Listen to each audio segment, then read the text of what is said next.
Oh, YouTube. I swear. Only me, right? I I don't know. I don't even have a thermometer, so I couldn't even check if I had, oh, do you have fever? um the thing is, if I get the booger, I mean, come on now. I quarantined myself in this house for the past 2 years. And for me to catch it now would be, I don't, and the way, if I caught it and the way I caught it would just be, I mean, really? Think about it. Just, the people that have been around for a minute and all the shit I've been through with this part, and to be pushed into selling right now and all this stuff and blah, blah, blah, and to actually get the booger right now while I'm closing an escrow would be, not to mention to get it from escrow. Johnny, how'd you get the booger? Escrow gave it to me. Shit. See, the thing is, I'm in good spirits. I am. Because I did some homework. And it didn't take me very long. The thing is, the people that are dying from the booger, the vast majority are over 65, overweight, and high blood pressure are the three biggest contributing factors to the booger to croak you, right? Other people get sick, some get little sick, some get big sick, but the ones that croak are usually old, overweight, and diabetic, and high blood pressure, right? Those are the, oh yeah, diabetic. I forgot to tell you that one. High blood pressure, diabetic, overweight, old age, 65 and over. And so my blood pressure's good. I'm not a diabetic. My weight is good. I'm not over 65. Might be a little close, but I'm not over 65. So the booger's not killing me. Would it get me really fucking sick and put me on my ass because of my asthma and shit? Probably. Something I would be a real pain in the ass to deal with right now? Yeah, for sure. But would it croak me? No. You know, maybe at the beginning, I don't know, because I think the booger has changed. I do. Like any booger, like they've said all along, the thing changes, this variant, that variant. They can prove that under a microscope or whatever the fuck they do. So that I believe.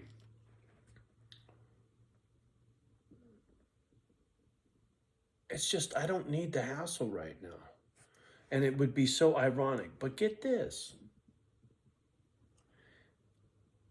What if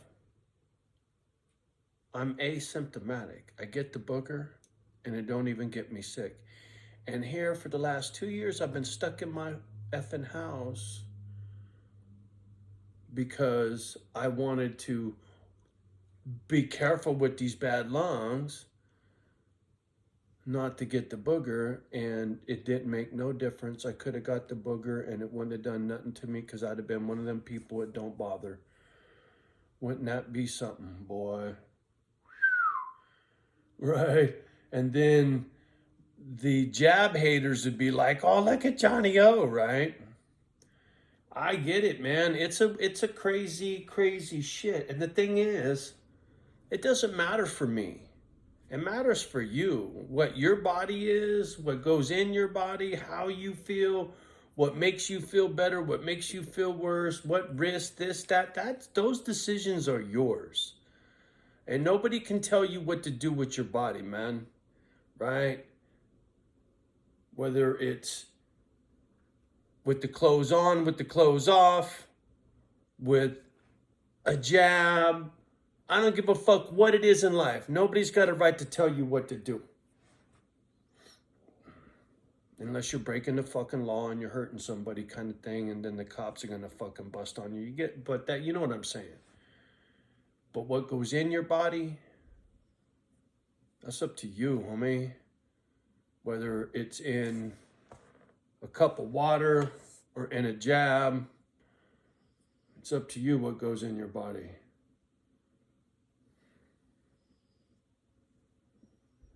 Anyway, it's crazy, man. I just, clearly whatever happened, you're going to hear it, right? If I got really sick and I blew it and I should have got the jab, I'll tell you, if I, go from no jab to one of those people that like, oh, I wish I would have done it. I'll be honest with you. If I end up siding with the medical profession, right? But at this point, I'm not worried about not having the jab. I don't fall into the risk groups from what I'm finding out. And even though I do have pre-existing conditions, my pre-existing conditions still don't put me in those groups. So I think I would have a hard time, but I don't think I'm going to croak from it. And the weird thing, the unknown factor about the jab, there is some genetic preconditions that make you highly susceptible to that shit killing you, and they don't understand. And I think, and the dude didn't say it, the one guy I was listening to, he didn't say what they were, but I think he was referring to people of color are at a higher percentage of croaking from this shit. And to me, that's dirty. That's fucking dirty. How the fuck does a booger know what color your skin is? I mean, your genetics... Motherfucker, we're not talking sickle cell or some shit here, right? This don't make no sense. None of this makes any fucking sense. Go read the Georgia Guidestones, motherfucker, right? If this booger is killing people that are diabetic, people with high blood pressure, people of old age, people of color, right?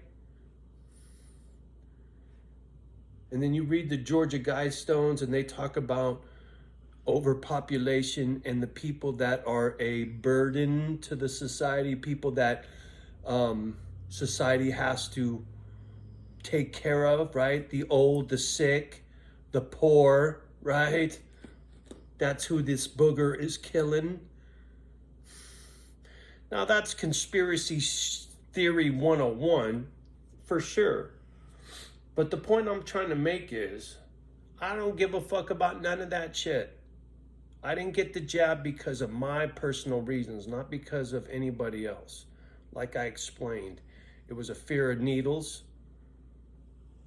And then the thing with the collapsed lung and tasting metal, right? It just how it was for me. Got nothing to do with the fucking red baseball cap. All the way back to the beginning. It's your body, it's your life. It's not for anyone to tell you what the fuck to do, including Uncle Sam and your boss at work and any other motherfucker on the planet. You know what I'm waiting for? The fucking prez to say, Johnny, guess what? You don't get your Social Security check because you didn't. Good luck with that, prez. They try to pull that shit.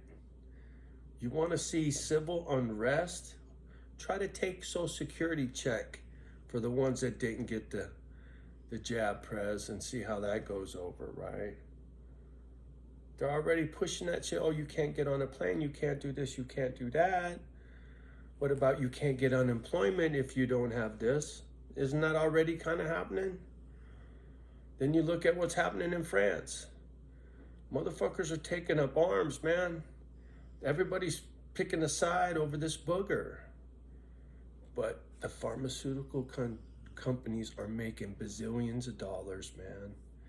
The rich are getting richer and the poor folk are dying. Ain't that the truth? The rich get richer and the poor folk die. That's the bottom line. Through all the mess. And when are the poor going to stand up for themselves? I saw a clip about some dude talking about starting your own little town, right? You start with your own energy source. You get a handful of people to go buy fucking whatever, 1,000 acres, some fucking wherever, and you got 100 people and you all throw in together kind of thing, and you start your own little town, your own little businesses, your own power company, your own everything independent. You all depend on each other. I was like, fucking sign me up, dude. That's Misfit Island. What that dude was talking about is Misfit Island all day long. He was just talking about it on a bigger scale. For me, it's just me and a handful of people and dogs. Man, I don't feel good. But what he was talking about was, 20, 40, 50, 100 people or whatever, and big acres and multiple, on a bigger scale, like a village kind of thing. And I get that. I would be down with that. But you're still talking too many people for me. I like it better, real small, handful of people. Not anything over family. Family meaning mother, father, sister, brother, aunt, uncle, cousins, nephews, nieces, immediate family, right? I'm down with that size of a group of people. But when you talk about 50, 100 people, too many. Too much chance for funk. With a handful of people, everybody's real tight, dependent on each other, accountability, you're right there in each other's grills on a regular, and hard to fuck that up. And when you do, everybody's there to lift you up because you're doing it together. When somebody stumbles, you're all lifting each other up, right? You support each other. You're not clawing to tear that motherfucker down so you could get on top, right? You're holding the one that's fallen behind, right? You reach back there, you scooch him up. You don't kick him to the fucking curb so that you can get further up in the line.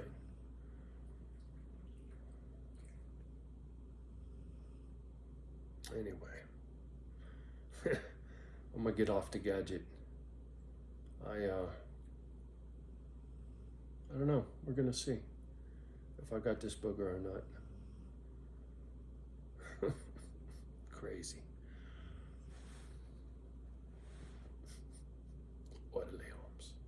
All right.